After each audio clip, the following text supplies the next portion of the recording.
Pay attention to what this boy has to say. 知らんたちゃんが喧嘩して死んだの。喧嘩して。ママが死んじゃった。Two-year-old Kohei has been through the most horrific event a child could ever witness, one involving their own mother. After 26 years, this shocking cold case from Japan has finally been solved. It took hundreds of staff, police, detectives, forensic experts, media, and the unrelenting pursuit of one man to finally bring justice to Namiko Takaba. She was brutally stabbed in her own home, in front of her 2-year-old son. And honestly, even those who were close to her never expected the perpetrator to be the one who finally confessed. CTYC. Her husband fought relentlessly to find her killer, paying rent non-stop so he could keep the home intact in pursuit of justice. Every year, he would distribute flyers, contact the police, and keep the memory of his wife on their minds. When many had given up hope, he never did. And as you will see, this pressure was one of the key factors that would pave the way for justice.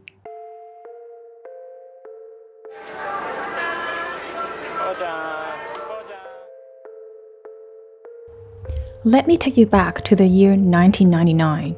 It's November 13th, a Saturday in Japan, in Nagoya.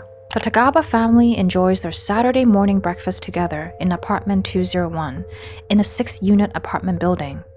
That morning, 43-year-old Satoru Takaba, who worked at a local real estate office, was getting ready to head out for work. Sitting at the table with him were his wife, 32-year-old Namiko, and their 2-year-old son Kohei. Despite their 11-year age difference, the couple was happily married and deeply in love. For Satoru, it was his second marriage, but that did not stop him from giving love another chance. Maybe it was the stability of a home and a family that she longed for. Her own childhood had not been easy.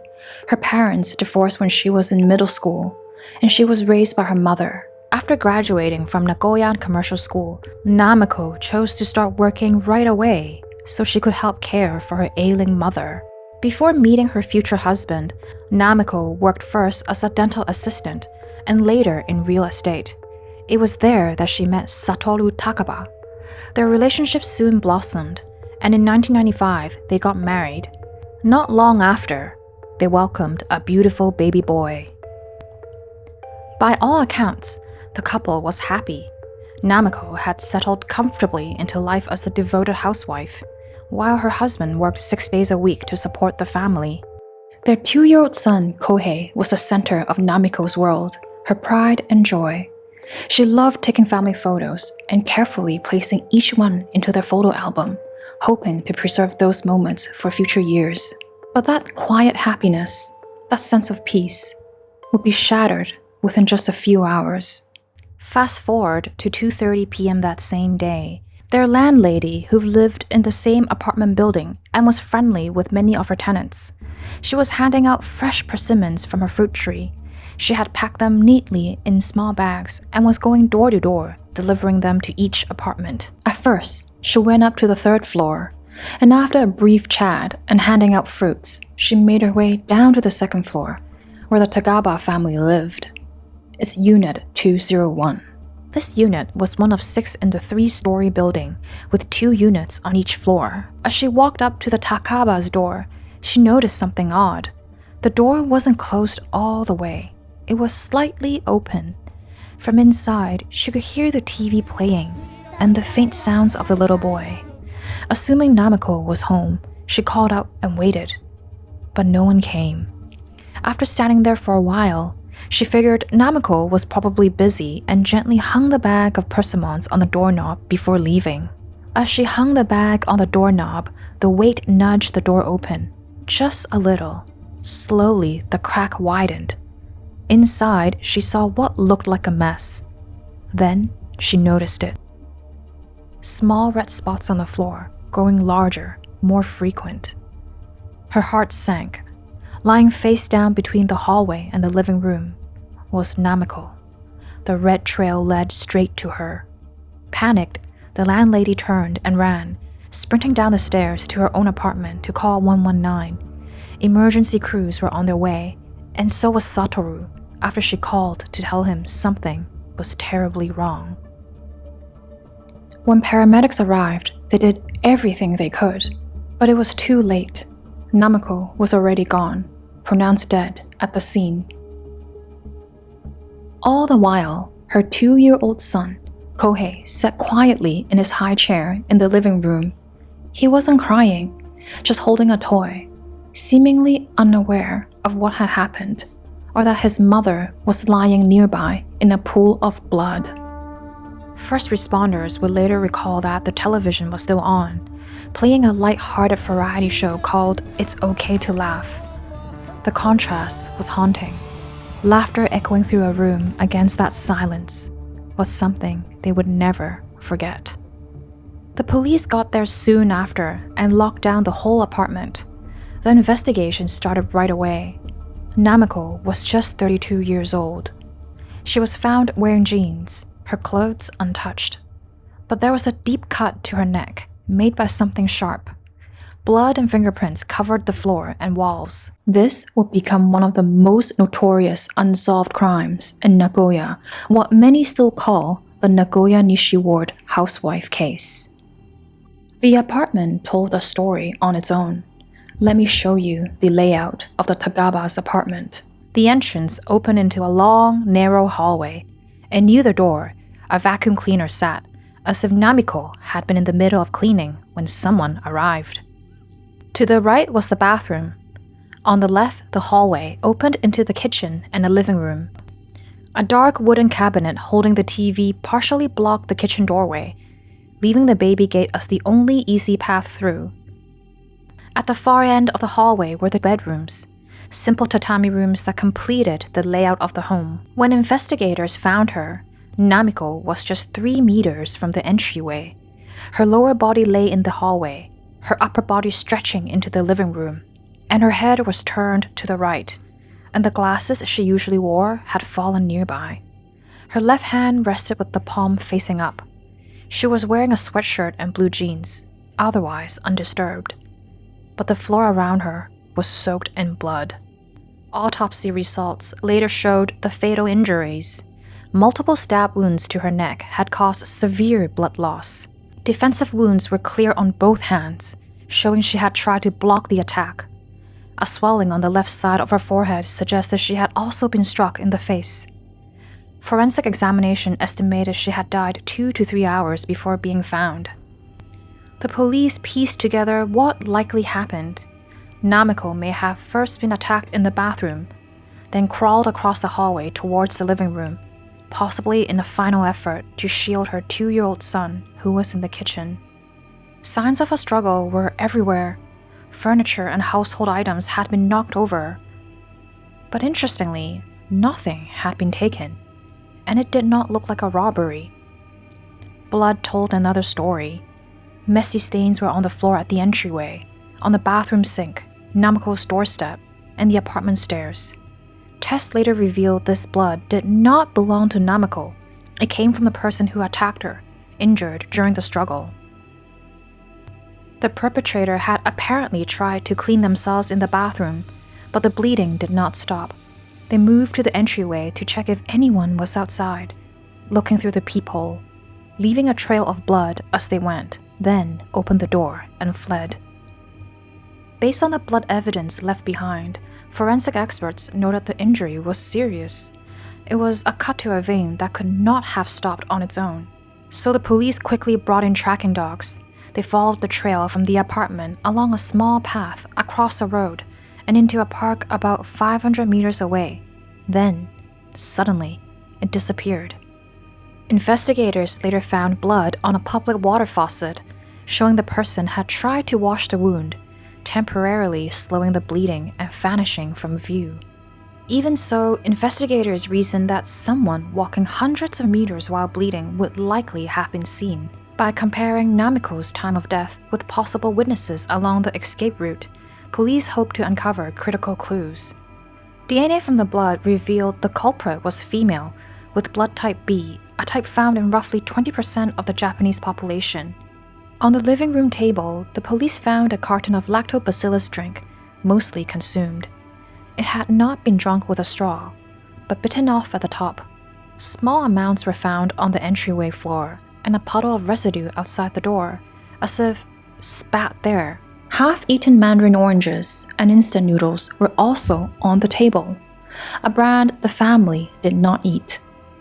The serial number on the drink carton traced it to production in Aichi Prefecture, and it was sold exclusively in Nishi, more than 30 kilometers away.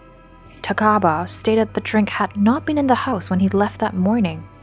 Police suspected it had been brought by the perpetrator. Product's wide distribution and distance made the lead difficult to follow. At the entrance, multiple bloody footprints suggested the culprit had paused before leaving the apartment.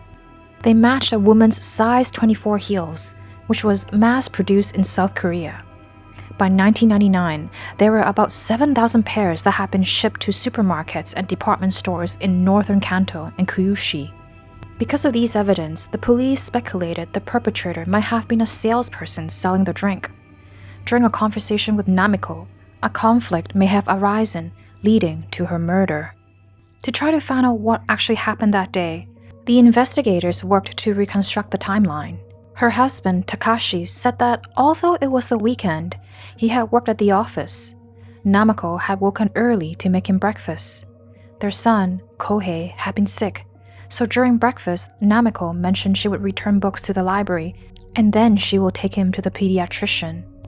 Takashi left for work at 9 a.m. Colleagues confirmed he was at the office all morning, and since the blood found on the scene belongs to a woman, the police never suspected him. But what was Takashi and Namiko's relationship really like? Well, according to the police, they were in good terms. No one's cheating. Police also found a delivery notice at the apartment door. They questioned the delivery man.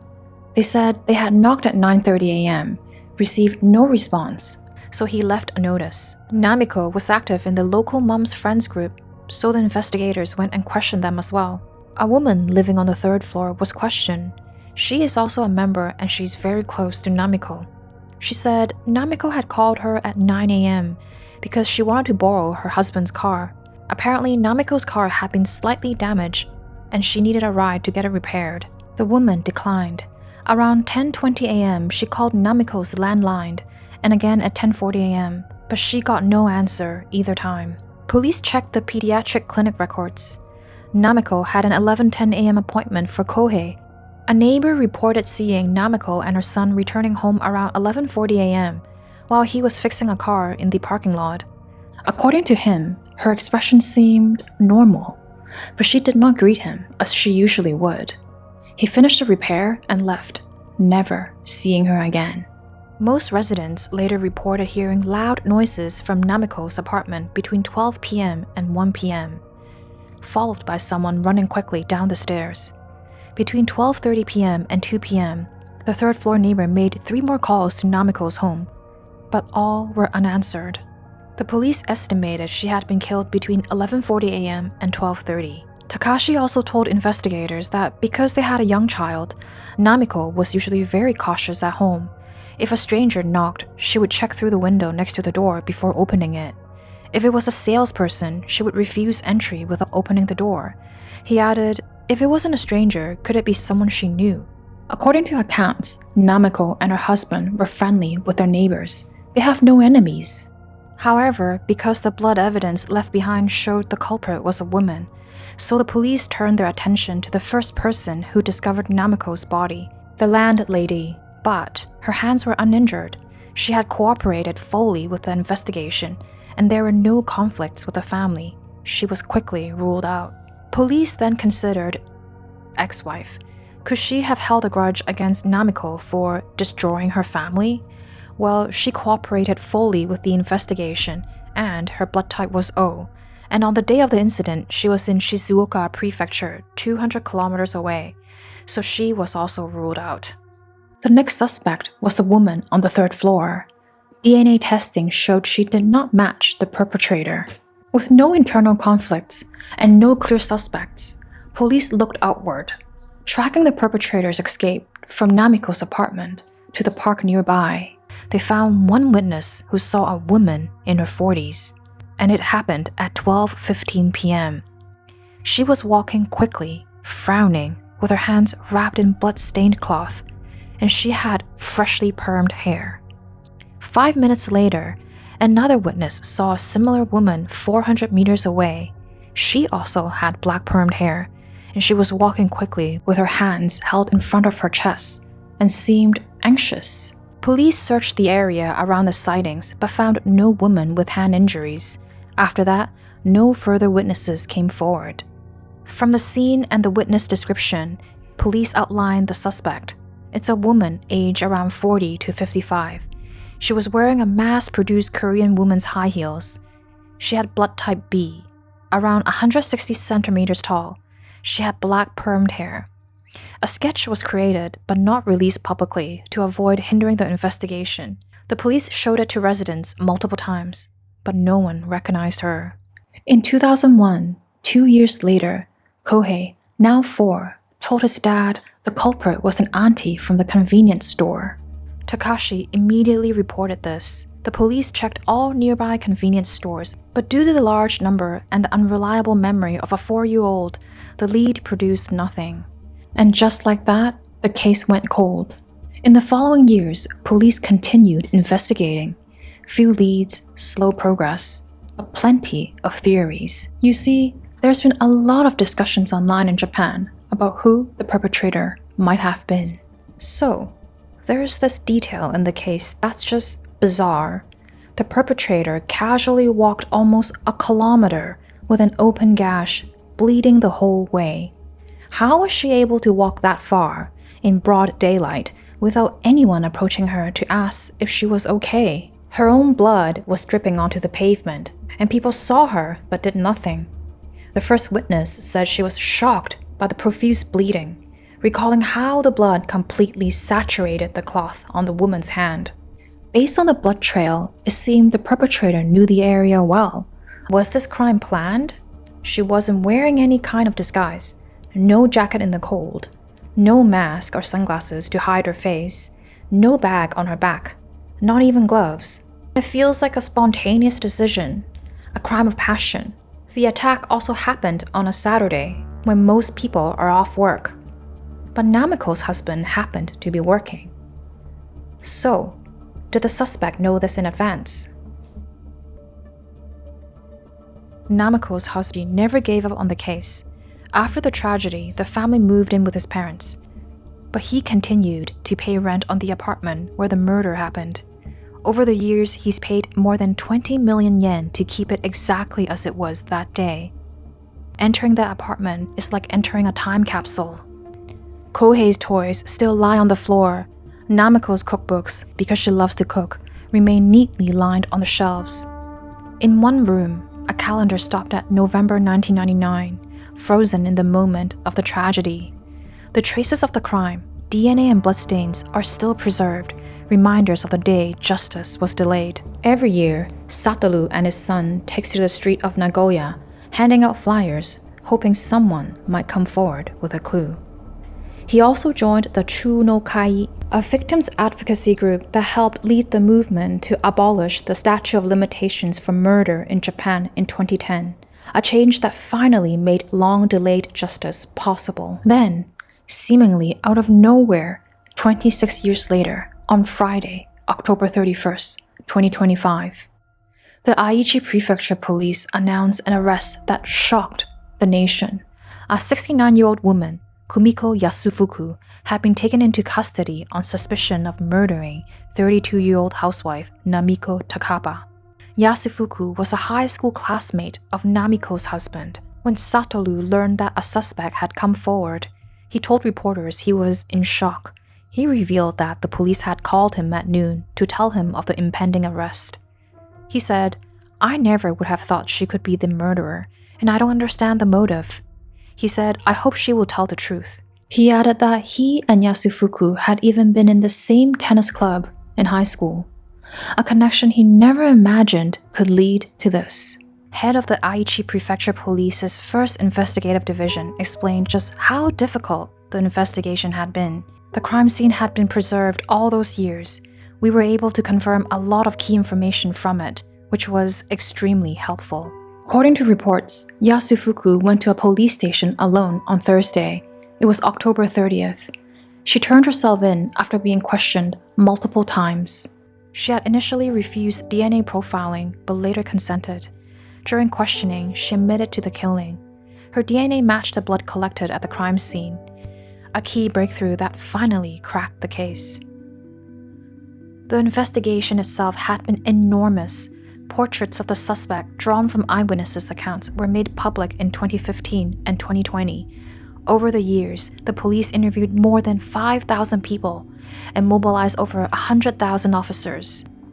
By 2024, they had narrowed the field to several hundred individuals connected in some way to Namiko or her husband Satoru. Yasufuku was placed on a high priority list and questioned multiple times starting in August 2025. After 26 long years, justice had finally taken a step forward.